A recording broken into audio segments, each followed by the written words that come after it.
I declare this meeting open at 7 p.m. I ask you to please rise for the opening prayer.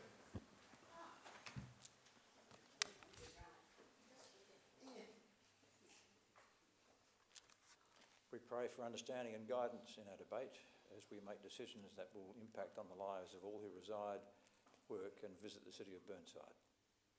Grant us wisdom as we serve our community. And please remain standing as on behalf of the city of Burnside I gratefully acknowledge and pay respect to those who gave their life for this country and its people. We also acknowledge and respect the traditional custodians on whose ancestral lands we meet. We recognise their cultural heritage, beliefs and relationship with the land. Thank you.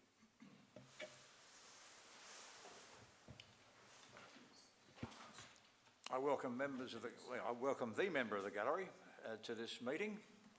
There's one coming. I asked him to observe in respectful silence as the chamber deliberates on matters that relate to the administration of this city.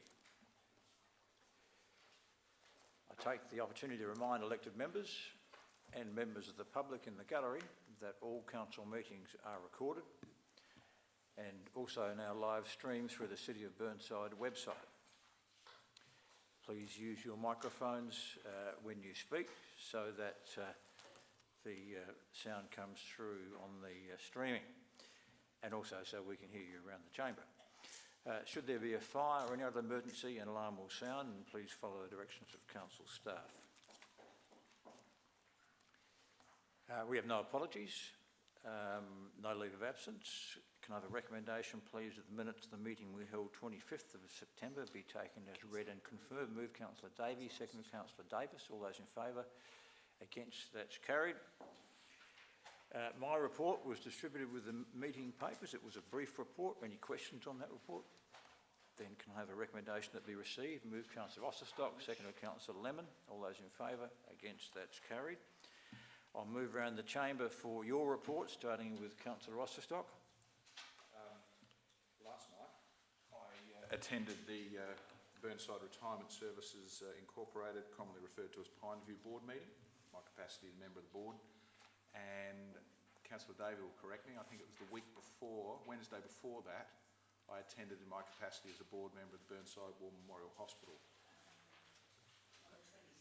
Thank you, 26th of September. Thank you. Thank you. Councillor Monteau. I attended the Council Development panel meeting on the 2nd of October and last night the BRSI board meeting. Thank you. Councillor Bills. Nothing to report. Councillor Lemon. Councillor Wilkins.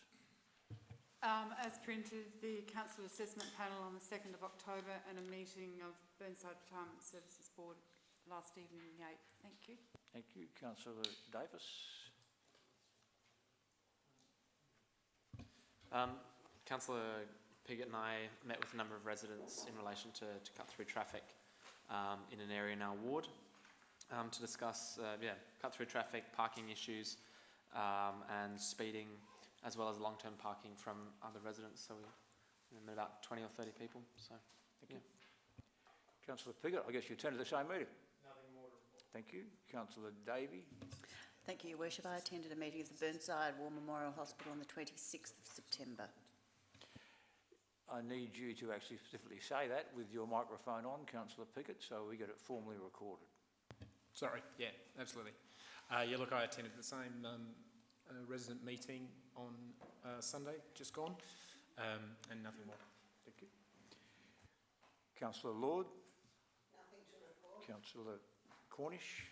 Thank you, Mayor Parkin. Yes, I attended the Council Assessment Panel meeting on the 2nd of October. Councillor Ford. I also attended the Council Assessment Panel on the 2nd of October. Thank you. No deputations, no petitions. There are 4 questions on notice, and have the answers been provided to us? They have. They are there before you. There are no motions on notice. Are there any questions without notice? Councillor Bills. Thank you. This is just a follow on from my questions on notice because it only occurred last night, so I'm just wondering whether anybody from the staff watched the program on the ABC last night on Four Corners called the Monsanto Papers. Through the Mayor, yes, I did, and I've seen the articles in Daily today, and we don't resolve from our position that we provided in our responses to questions on notice. No problem. My next question is, of the 18 questions that I've asked in the past in relation to this matter, each time I've been referred to articles, the findings of the Australian Pesticides and Veterinary Authority. When you watched that last night, you obviously would have heard that on their own admission that they haven't done any work on this product for over 20 years. Isn't that of a concern to Burnside? Through the Mayor, we stick by the answers we've given to you in response to the questions on notice. There are no proposed motions without notice, so we move then on to reports of officers, of which we have only 4. And I will please pull, I'll call them, please pull if you wish to debate. If not, we will move the officer's recommendation. First is the CEO's report, page 11. Can I have a motion according to the officer's recommendation? Please move Councillor Davis, seconded Councillor Cornish. All those in favour? Against? That's carried. The minutes of the CEO Recruitment Performance Committee. Move Councillor Davis, seconded Councillor Cornish. All those in favour? Against? That's carried. The Burnside Retirement Services Board. That is a matter that we need to form a subcommittee or to appoint a new member of the board. So we need to deal with that. So I will pull that, and when we deal with it, then you can declare your interests. And the election of the Local Government Association, again, we need to do it, so I will pull that. So, in fact, that's where we are. We'll first go to the Burnside Retirement Services Incorporated board member appointment, and there are some interests to declare. Pursuant to Section 73 of the Local Government Act 1999, I declare a material conflict of interest in respect to agenda item 14.3, Burnside Retirement Services Incorporated recruitment of independent board member, on the basis that I'm a member of the board of that organisation, and as such I'll be vacating the chamber. Thank you. I also declare a material conflict of interest because I'm also a member of the board of BRSI, and I will also be vacating the chamber. Thank you. I will also be declaring a material conflict of interest as I'm a member of BRSI, and I will leave the chamber. Thank you. So we're actually going to, sorry, can I just ask a question? We're going to elect members of the council to this? No. Okay. No. So what are we doing? Through the Mayor, the recommendation is that it's Martin Cooper, myself, and an HR person from one of the Eastern Region Alliance councils that form the subcommittee. We're just moving the officer's recommendation. Correct. Yeah. If you choose to do so. If you choose to. Right. So I seek a move of the officer's recommendation. Councillor Lemon. Yes, I'm very happy to move the officer's recommendation, thank you. Do you wish to speak to it? No. Is there a seconder? Councillor Davis? Yes, happy to second that, thank you. Do you wish to speak to it? Anyone wish to speak to this matter? Then I will put the motion. All those in favour? Against? That's carried. The matter of the election of the Local Government Association. Oh, we better bring them back, haven't we? Yeah. Sorry.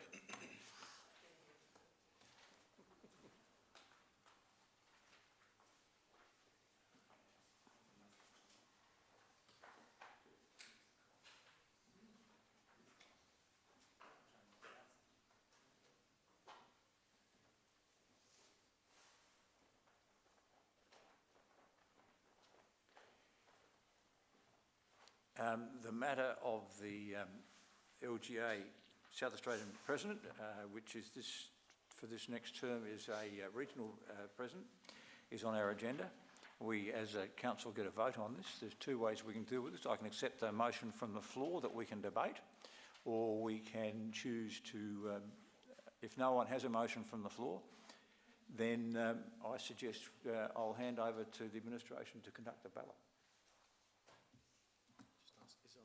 Councillor Lemon.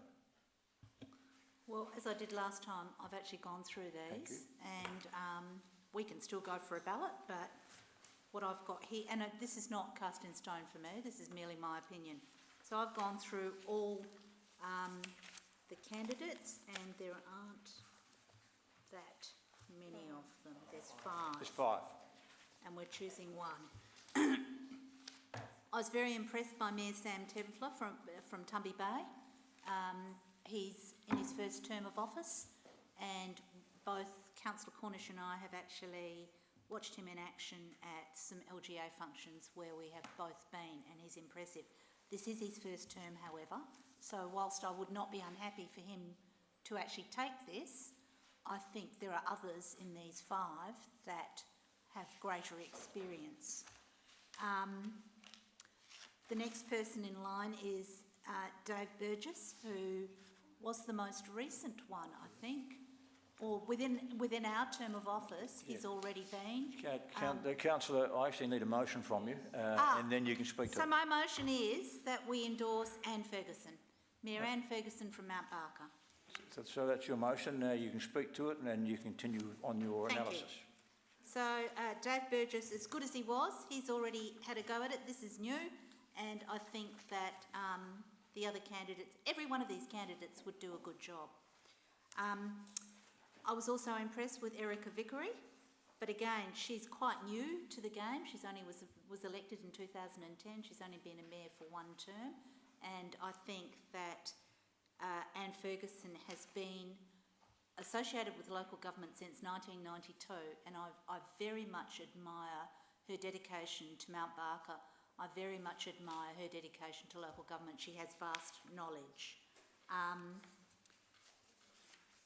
Really vast knowledge. The other thing I liked is the sorts of things she was looking at in terms of policy views and interests. She's looking at local government and making it a professional and consultative body. That's an important thing for her. The other important thing for her that I was very impressed with was climate change. She is very keen for local government to be addressing climate change. I thought that's very important, and she understands the grassroots view of what happens and why it's important, and she will be promoting that as the closest to government. So I was impressed with that. Keith Parks at Alexandra Council, he's in his first term, and whilst I'm sure he'll probably be a very good president, I believe that there is time for him to apply when he's had more experience. So I hope you support my choice of Anne Ferguson. I think from a Burnside point of view, given she's up the freeway from us, and a lot of the traffic that comes down the freeway and through Glen Osmond Road is a result of the development in Mount Barker, I think she, in years to come, she would be very amenable to looking at ring routes for trucks. I think she'd be very amenable to working with us because in that sense, both our cities are joined. So in that sense, I think we have a good connection with Mount Barker.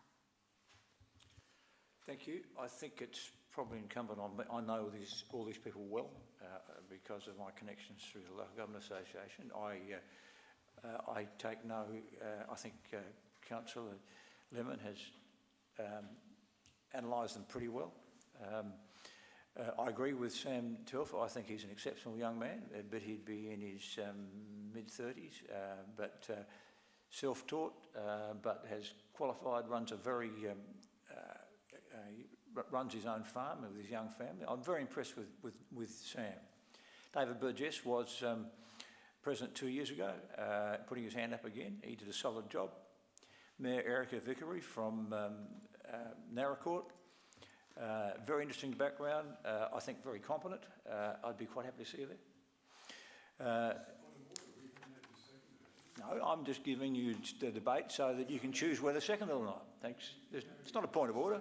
It's not a point of order. I am allowing people I'm giving people knowledge so they can choose the second or not. And because you don't know.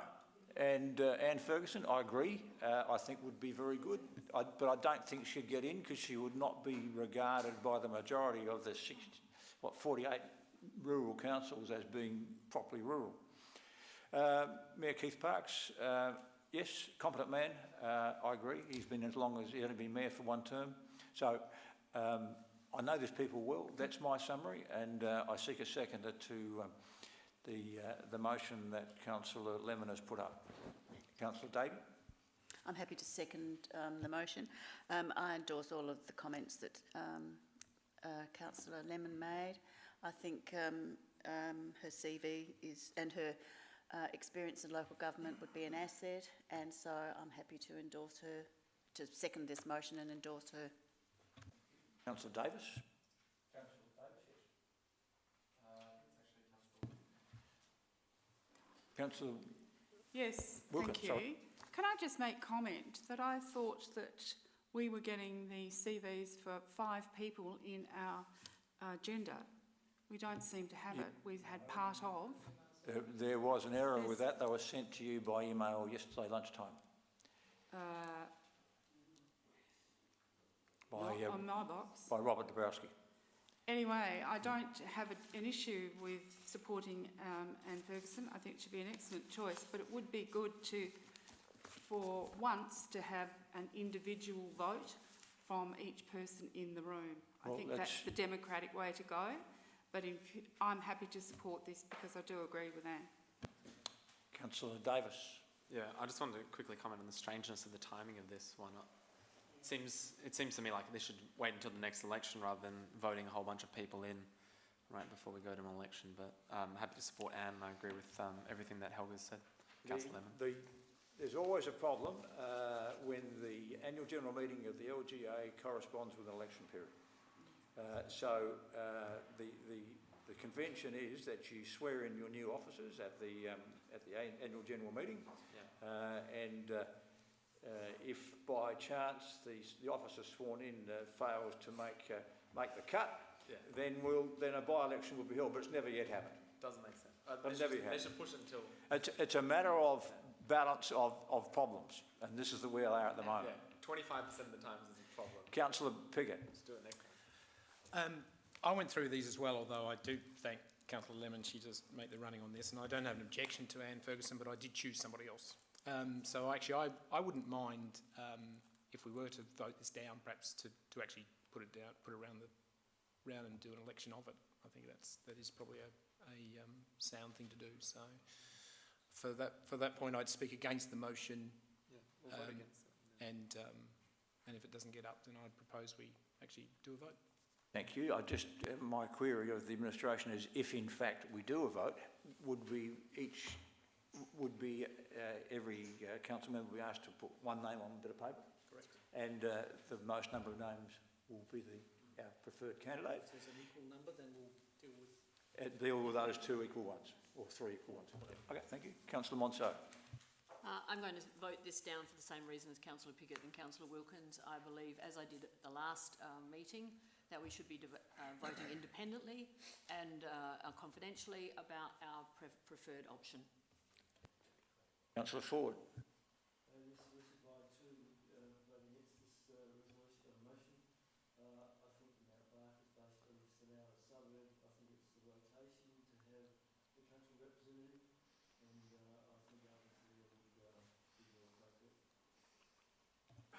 Councillor Davis.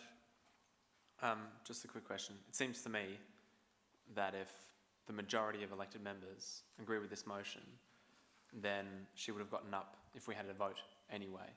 So it seems to me if we try this, first of all, that would save us the hassle of giving each other a little piece of paper to write our name down, and we'll just see what happens, right? Well, that's not a question, it's a statement which we shouldn't have made, but by definition you're right. And if the motion doesn't get up, then we'll have a vote. So, Councillor, may I put the motion? I have a question? Yes, your question. Just before you finalise. Is there any issue with rural and regional representation? No, well, there isn't, because every 2 years it swaps between rural and metro. Just so happens there's 19 metro and 48 rural.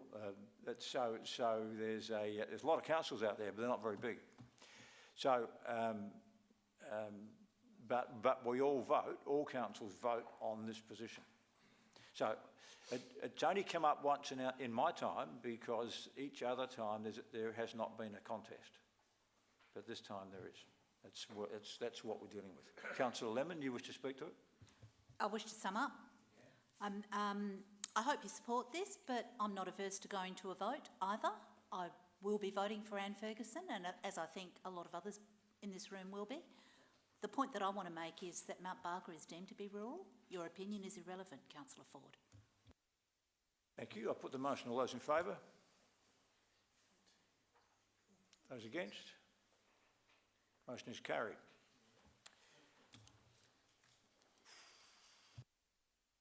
So, that completes our reports from officers. We have a report from the East Waste Management Authority, their board minutes on the 20th of September. Recommendation, please, that those minutes be received. Move Councillor Osterstock, seconded Councillor Cornish. All those in favour? Against? That's carried. There's nothing from Eastern Health Authority or Highbury.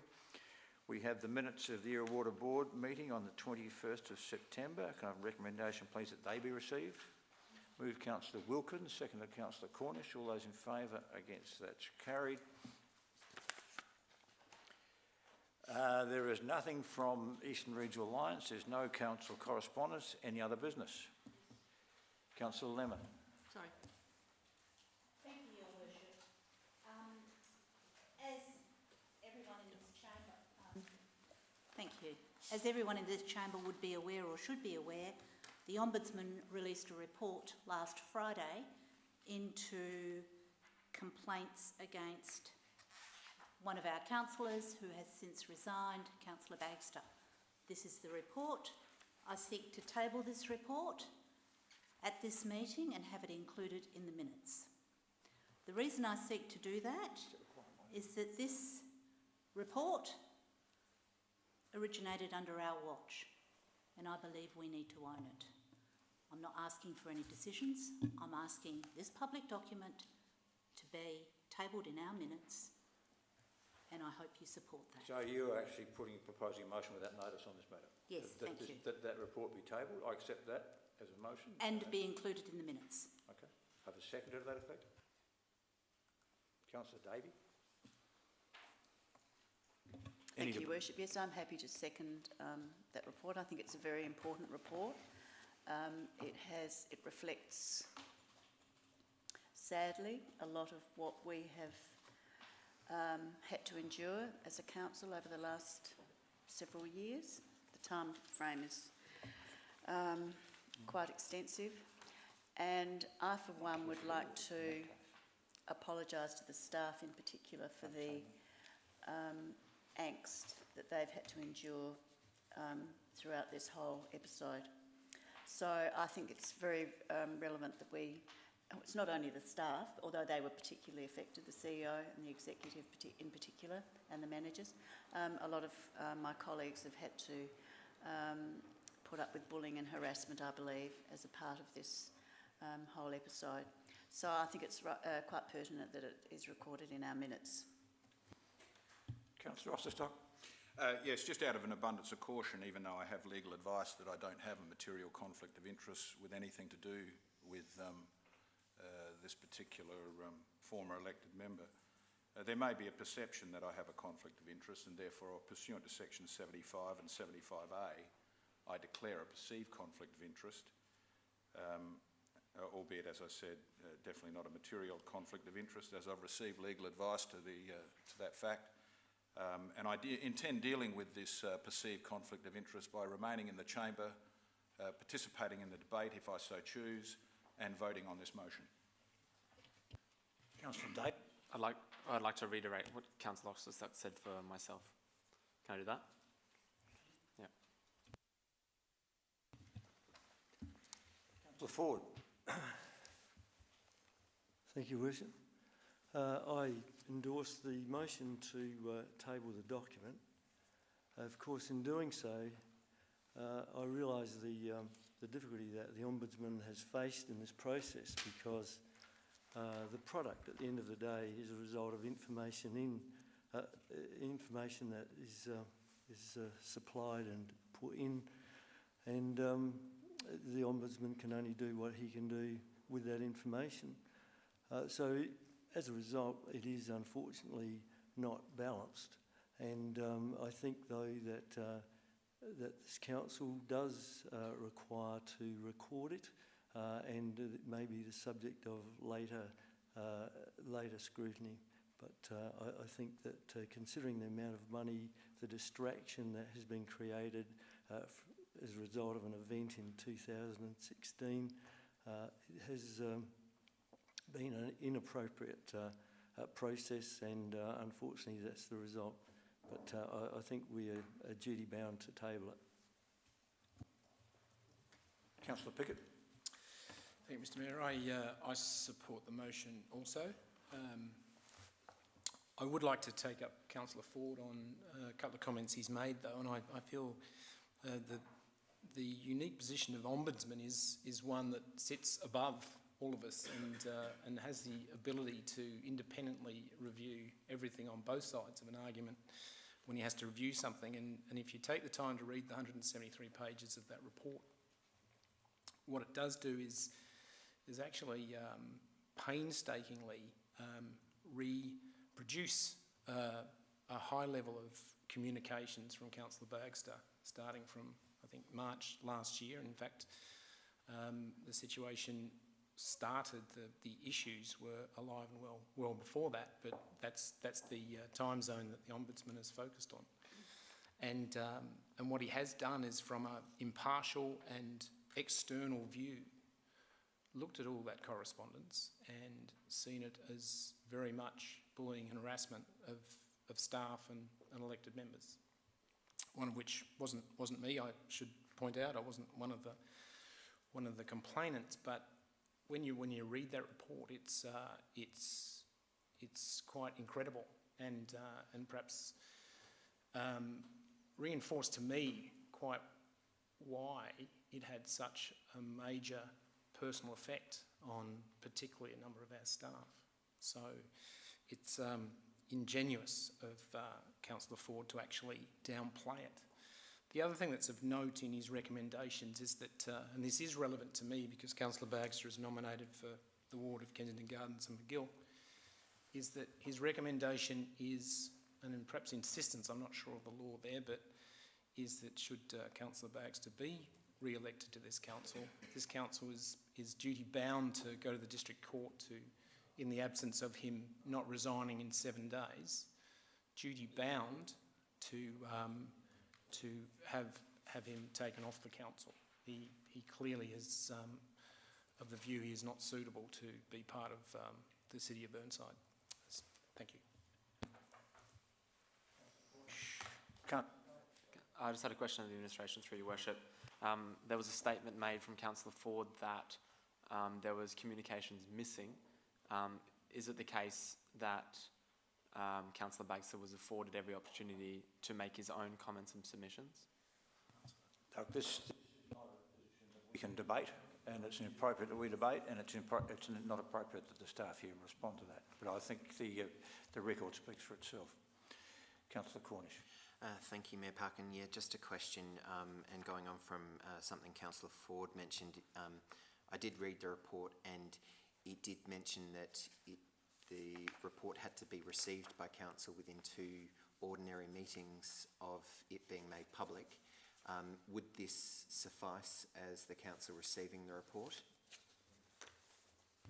Through the Mayor, unfortunately the report was received on Friday after the agenda had already been distributed, so our intention was that an officer's report would accompany the Ombudsman's report for the meeting of the 23rd of October, articulating the recommendations of the Ombudsman where they're relevant. Okay, thank you. Councillor Bills. Yeah, just a couple of comments on some statements that have been made. To sort of have a shot at an elected member for making a comment and then referring to an upcoming election, I think is inappropriate and unfair. And the other question is, does the Ombudsman actually have the power to demand that a resident, not an elected member, now a resident of the city of Burnside, who is running legitimately for a ward, as is contained within our legislation, does he have the power to demand that that person, if he's successful in his campaign, to leave within a certain period of time? This seems grossly unfair, and are we in a democracy or what? Well, it's good of you to speak passionately on behalf of Councillor Baxter, but he does have that power.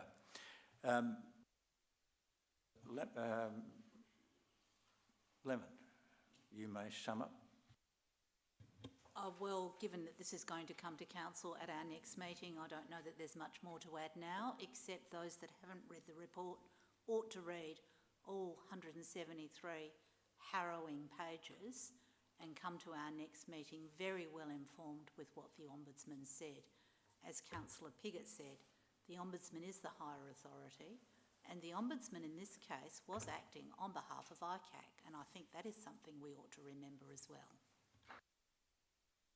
I put the motion. All those in favour? Those against? Motion's carried unanimously.